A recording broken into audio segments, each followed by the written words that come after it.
అరే పగలంతా పని చేసి వచ్చాడు, రాత్రంతా ప్రార్థన అంటే అక్కడ, మన తెల్లవారితే డ్యూటీకి వెళ్ళాలా? ఇవి ఏమిట్రా, ఈ భక్తి ఏమిటి, ఈ ప్రార్థనలు ఏమిటి వీళ్ళకి? ఒరేయ్ మన మాదిరి కాదు వాళ్ళు, మన మాదిరి కాదు. ఉపవాస ప్రార్థన అని చెప్పి ఉప్మా తినేవాళ్ళు కాదు వాళ్ళు. వాళ్ళు ఉపవాస ప్రార్థన అంటే ఉపవాస ప్రార్థన, యథార్థత, పవిత్రత అనేది మన జీవితాలలో అన్యులు, విగ్రహారాధికులు ఎదురు చూస్తారు.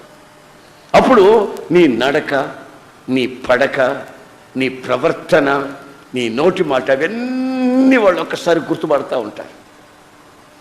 ఆ మాటలు గుర్తించిన వ్యక్తులు నిన్ను చూసి ఆశ్చర్యపడాల. అనలాగా వాళ్ళు అని అనకూడదు, వాళ్ళు ఒక ప్రత్యేకమైనటువంటి దేవునిని నమ్మిన వ్యక్తులు. ఆమేన్, ఆమేన్.